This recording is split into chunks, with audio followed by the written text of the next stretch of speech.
Hi again. Here is the longer video with some story content behind the albums that are posted along the ceiling here at the Happy Club studio. Thanks to Erick Wilson for asking. This should be fun, but settle in case it takes a while.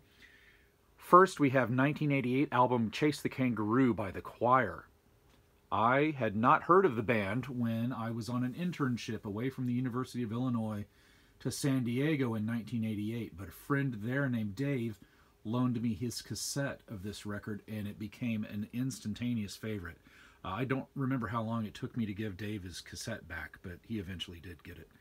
But The Choir were the band that made me really want to start developing songwriting skills. I wanted to learn to write lyrics like Steve Hindalong did, and I wanted to learn how to play cool guitar like Derry Dougherty did. And the fact that I have since been able to record music with and perform with both of those guys is something that 18-year-old me cannot fathom. Next is Midnight Oil album Red Sails in the Sunset. The first time I really encountered Midnight Oil up close was when they released the Diesel and Dust album, and this was the album before Diesel and Dust. Peter Garrett was my first ever interview subject, and I had this record and I didn't have his new album Diesel and Dust, and so most of my questions were related to what I knew about this album, and he really had to help me along. I had no idea what I was doing. I've interviewed him 3 times since then and gave him my best effort every time, and I hope I've made up for that first disaster. But this record is signed by the 5 guys who flew the Midnight Oil banner between 1988 and 2021. Jim Magini has signed in the lower right. He's kind of a musical jack-of-all-trades role model that I hold highly. Martin Rotze is the great lead guitar player in the lower left. That's Peter Garrett along the top with the illegible handwriting, and drummer-songwriter Rob Hurst in the middle. Signing upside down along the rim of the crater is my bass hero Bones Hillman, who left planet Earth sadly last year. Next is the U2 album from 1984, The Unforgettable Fire. That was my first U2 record, and I actually won a copy of this record by entering a radio contest from Rockford, Illinois. You can see the copy is signed. That happened a couple of years ago when I wrote a story for the Chicago Sun-Times about U2's Innocence and Experience, and then their Experience and Innocence tour. I handed the copy to a publicist, and she walked it backstage and had the band sign it. So I didn't meet them, but 15-year-old me is pretty incredulous that I have a signed U2 record. So that's very cool. Next is my first Kinks album that I got when it was new anyway. This was my first new Kinks album, State of Confusion. Come Dancing from this album was one of the first songs I learned how to play on the guitar. And you can see that's signed by a few band members. Ray Davis signed it on the sidewalk out front of the Chicago Theater on a solo date. I've interviewed Dave Davis, the guitar player at the left, a couple of times, and he signed that here in Chicago as well. And in the upper right, you can see the signature of the great bass player Jim Rodford, sadly no longer with us. He signed the record and told some good stories about the Kinks after a Zombies show that I saw here in Chicago. Next is Fear by Marillion. I think Marillion have notched a few of the great progressive pop or progressive rock albums by themselves, and Fear is one of the very best. It's probably my personal favorite Marillion album. If you find another Marillion junkie, they might tell you that Marbles is better or Misplaced Childhood is better. So it's just a personal favorite. I think they've got a lot of quality throughout their catalog. But they signed this record at the Arcada Theater in St. Charles, Illinois, after I interviewed lead singer Steve Hogarth for the Chicago Sun-Times.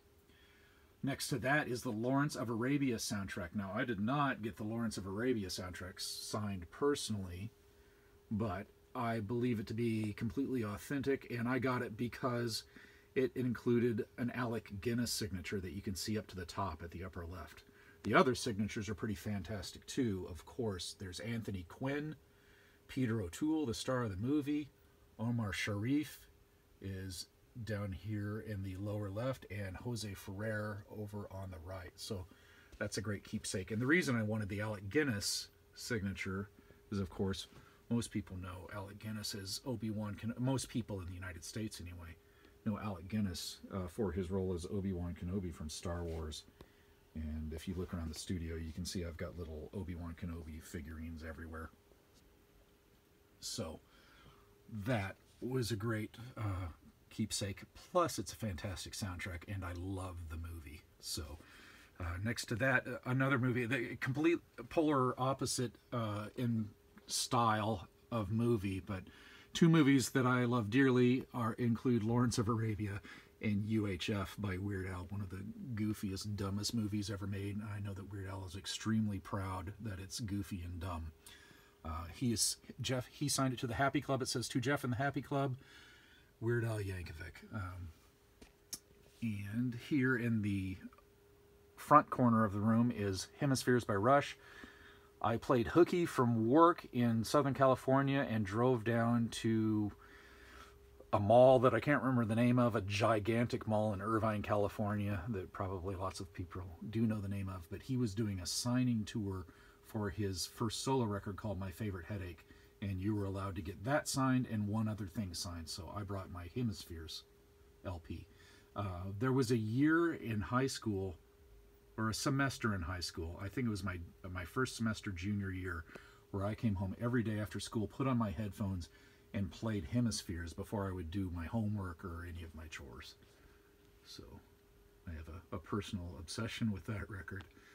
Quadrophenia is my favorite record by The Who. You can see a couple of passes. That meant I got to go in a little meet and greet area after shows and say hi to Pino Palladino, the brilliant fretless bass player that got me interested in the fretless bass. And there's a photo pass there. I got to take pictures of the band that were displayed at Chess Records in Chicago, and a couple of ticket stubs. And Pete Townsend has signed that one. I wrote a lot about the Endless Wire, or the Wire and Glass projects, an Endless Wire album that The Who put out. And I also interviewed Pete's partner, Rachel Fuller, and so I was able to go after a House of Blues concert that Pete and Rachel put on, and he signed my Quadrophenia then. In the middle is The Church. Anybody who's ever heard Farewell to Juliet probably recognizes the influence of bands like The Church, and that is signed by principal member Steve Kilby in the upper right. He's the singer-songwriter and the bassist. Peter Koppas below him creates a lot of the moody atmospheres, and Marty Wilson Piper in the lower left plays with the Blinding Fury. They're just a great two-guitar band of dream pop. So they connect sonically to bands like The Choir.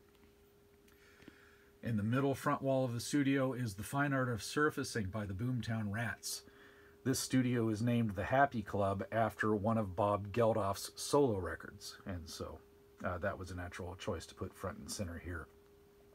That's another record I didn't get signed personally. I did meet Bob Geldof once, very briefly. Got to say hello to him, but he did not sign a record for me at that time. Next to that is one of my other favorite singer-songwriters and definitely my favorite producer, Daniel Lanois, and his Belladonna record. This features his pedal steel playing. It's an all-instrumental record. I play it all the time. And signed in the lower left is Brian Blade Jr., my favorite jazz drummer, who plays on this record.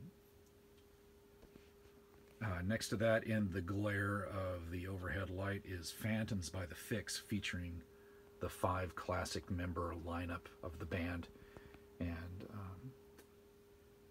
they're a longtime favorite. And since those days, when that was signed, I've been able to write a few solo album bios for the lead singer, Cy Kernan, and he in turn voiced the role of the narrator on the Threefinger Opera, so that was very special. And again, teenage me is beside himself, wondering how he got so lucky. In the corner is Out of the Blue by Electric Light Orchestra. That was the first record I ever got. That very copy is the first record I ever got with my take out the garbage money and do your chores money, all that stuff, mowing the lawns. went to that. It came with a big poster and a punch-out spaceship that I had on my dresser until it fell apart, and you know, I still have a soft spot for those songs. There are two points on the Threefinger Opera that pay homage to this record, and I should offer anybody a prize who could tell me what they are. So I'll leave that. I'll leave that hanging out there. Go ahead and send me a note if you think you know what the two homages to Out of the Blue are on the Threefinger Opera once you get a chance to hear it. Over here is the Flaming Lips, Yoshimi Battles the Pink Robots. I have really fond memories of this record because my daughter Megan liked this album so much when she was little. She liked the idea of a young girl who could stand up to the evil robots that were trying to overrun the city and save the day. And so I thought that was a great thing, and I've always loved the record. It's sonically weird, and the songs are actually quite good. And it's signed by the three principal Flaming Lips: Michael Ivins, Stephen Drozd, and Wayne Coyne. They signed it at Lollapalooza in 2006. They just did a signing line where anybody could come up and say hello before their headline set.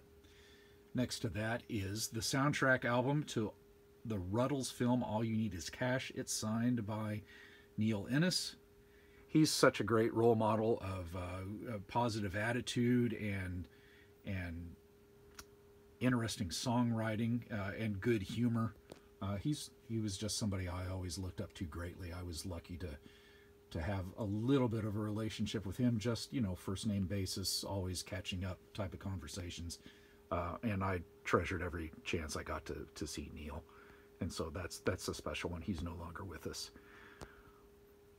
Another hero is Sharon Jones with her band, the Dap Kings. And Sharon is no longer with us either, but she was a dynamite performer who persevered through all manner of hardship and just made beautiful music and spread joy everywhere she went. And that's my favorite soul band, bar none, and I do like a lot of soul bands. So modern or classic, the Dap Kings are the best. And that's a great record. Over here is Elbow, the Seldom Seen Kid. Now, by the time I got to meet the guys in Elbow, because of another feature for the newspaper, the founding drummer brother, Richard Jupp, had departed the band, but the other four founding members of the band that I met were kind to sign this record. My daughter Megan likes this one too, so they signed a copy for me and a copy for Megan. And they told Megan that they knew where to find her if they ever needed a tuba player for their records, because Megan was away at University of Nebraska playing tuba in the marching band in front of 90,000 people. And here is Odyssey and Oracle, the great record by the Zombies from the Summer of Love. I caught the Zombies on a reunion tour with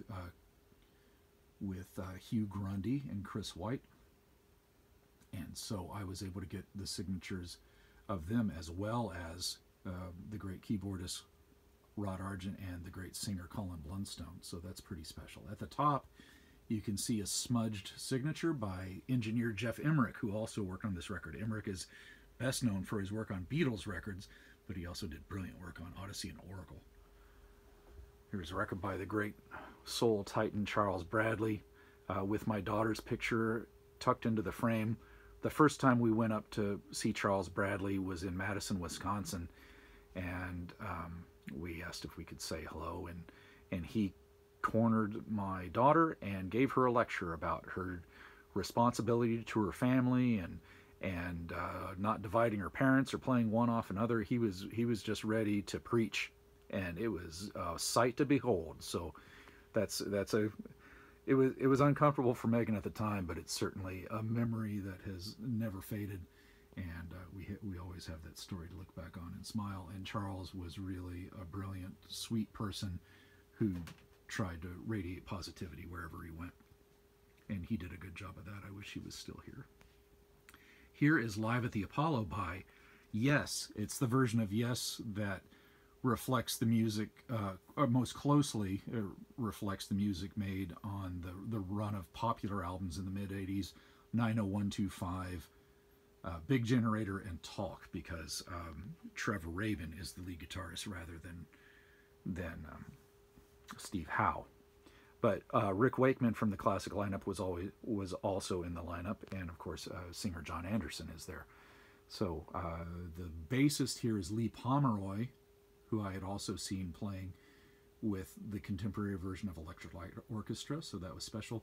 I'm sorry I can't not remember or read the name of the drummer, but I believe his name is John. I better get on the ball and memorize that. And here we have Green Thoughts by America's Band, the Smithereens. Oh, what a great band. This was obviously signed while Pat Denizio was still with us. I know the Smithereens a bit just by being their local support. Often when they come to the region around Chicago or southern Wisconsin, they've had me along as the guitar tech, stage tech, bass tech, drum tech. And so those guys are salt of the earth and great musicians with a heart for rock and roll and great British and American pop music, and they're a treasure. So you can see I even managed an all-access backstage pass for one of those shows, so I could get everything in order while they got ready to go on stage. And here is the self-titled or The Island record from the 77s. It's signed by Aaron Smith, drummer, a great drummer in the upper right, or upper left, excuse me. And then in gold, scrawled across the middle, Your Hero and Mine, Mike Rowe. And Mike Rowe appears on the Threefinger Opera. He plays that great boogie-woogie guitar on Lazy Louie.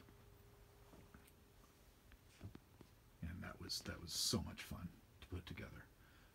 Hanging slightly askew in the corner is Abbey Road by the Beatles.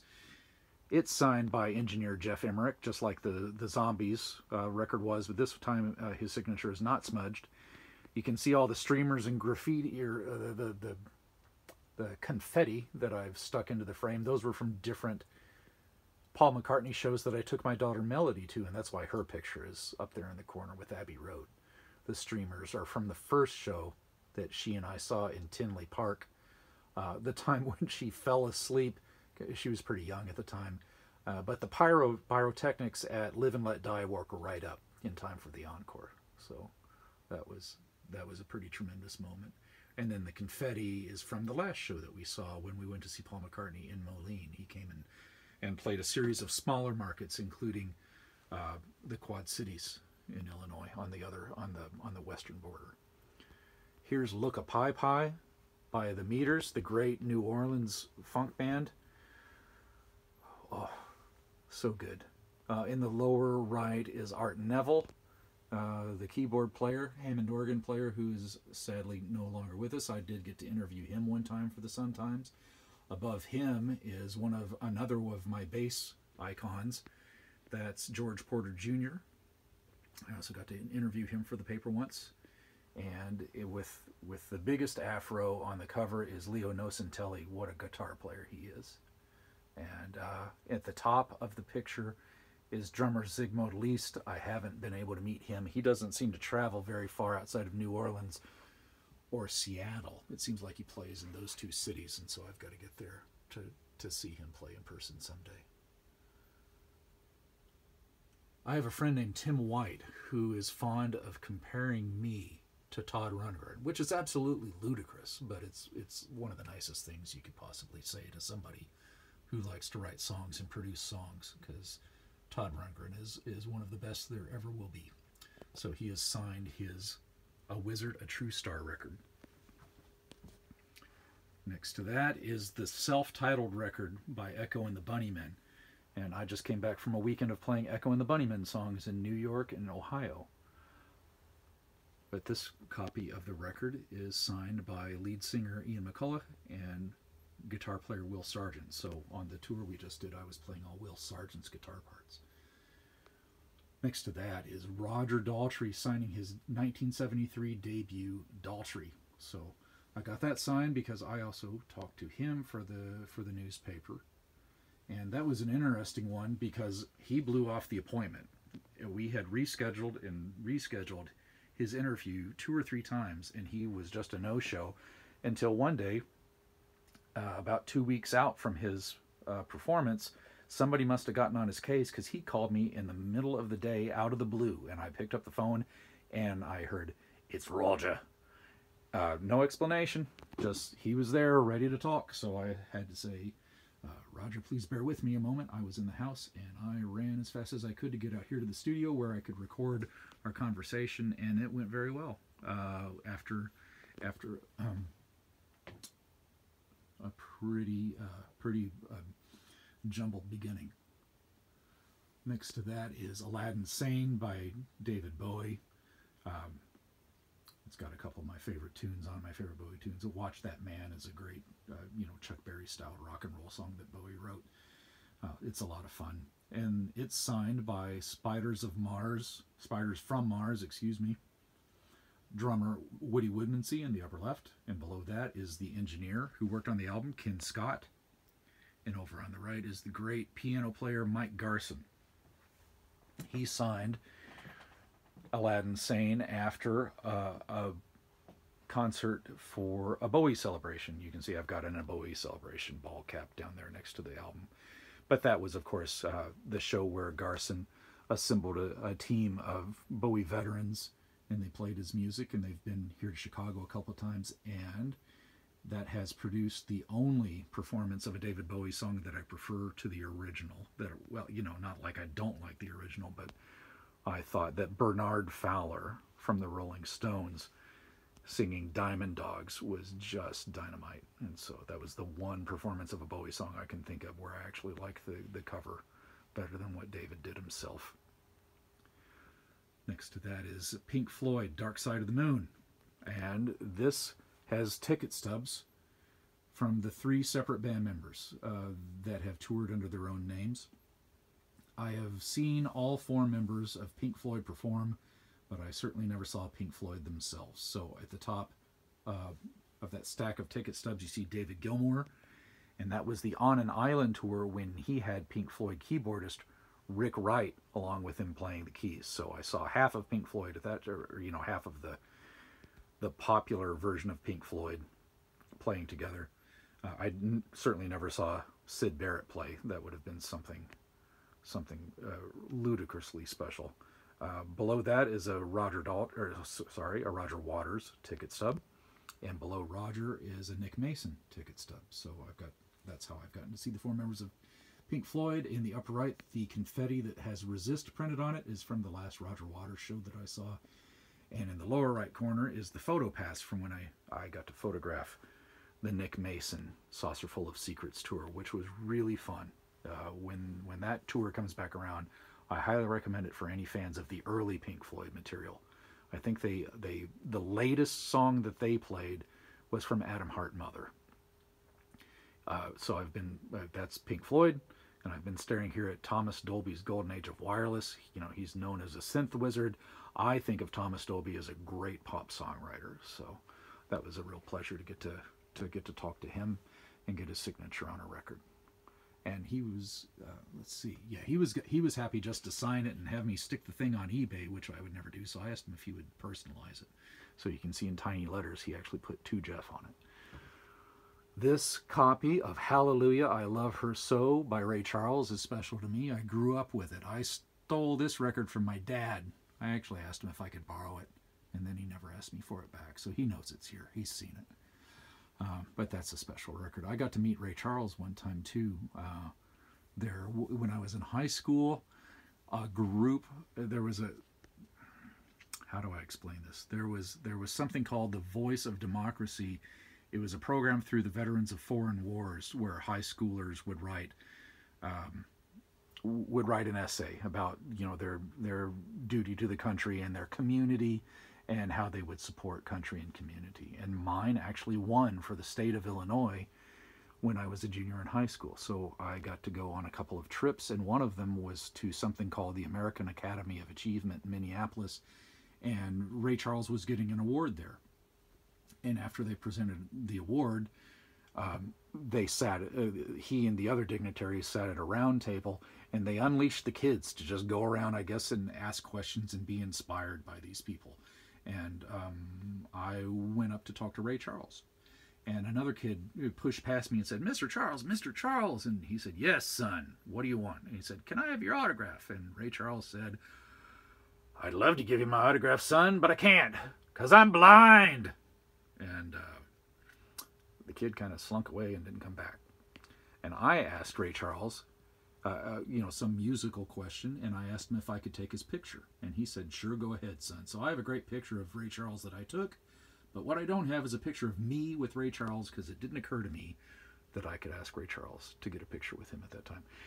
The hymns placard along the bottom is taken from First Baptist Church of Montgomery, Texas, the little church where I spent a lot of time in on Sundays and Wednesdays when I grew up in small town Texas. And it's now a historical site. I think people still get married there, but I don't believe they do church on Sundays and Wednesdays anymore. Next to that is Peter Wolf's first solo album, Lights Out. You can see he signed it with the line from the song to Jeff, blast, blast, blast. The things that I do with Ping, a lot of them are done with the inspiration of Peter Wolf and Jay Giles' band in mind. So that was a lot of fun to talk to him. And over here in the corner is Rise and Shine. This is the second album by the Bears. It's a band that was built by Adrian Belew. A lot of people know Adrian Belew from Talking Heads and Frank Zappa and King Crimson and his own solo career. But it was also built with 3 genius-level musicians from a Cincinnati band called the Psychodots. And at the time they were called the Raisins. Pre-Bears, they were the Raisins. Post-Bears, they became the Psychodots. So Rob Fetters is a real guitar hero of mine. Great songwriter, great singer.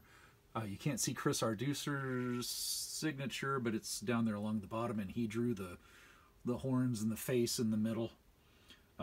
He's a great drummer and songwriter in his own right. I love his records, especially the Celebrity Motorcade, and Bob Niswanger is a bass hero that I'll never be able to touch. That guy can play like crazy. So, but that was the very first record I ever reviewed. I reviewed this record in 1988 for the San Diego Tribune when I was in California on that internship. And so what's over here? Here's kind of the bonus tracks for this video. If you've made it this far, you're probably getting hungry, so I won't keep you much longer. But this is not a record cover. This is a program from Brian Wilson's Smile Tour. I was able to get into a receiving line for that one, so you can see that Brian Wilson himself is signed top and center. And, you know, that's pretty special for any songwriter-producer to have crossed paths with that gentleman.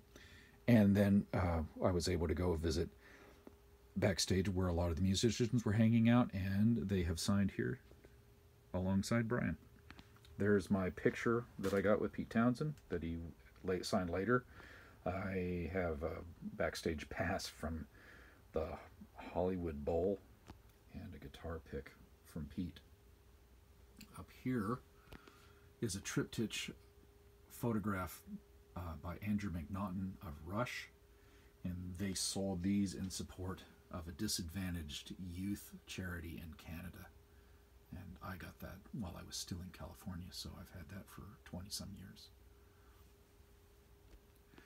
All right, that's probably enough. So, Eric, thank you. Everybody else who's made it this far, thank you as well. And I'll look forward to giving you another update on progress with the Threefinger Opera soon.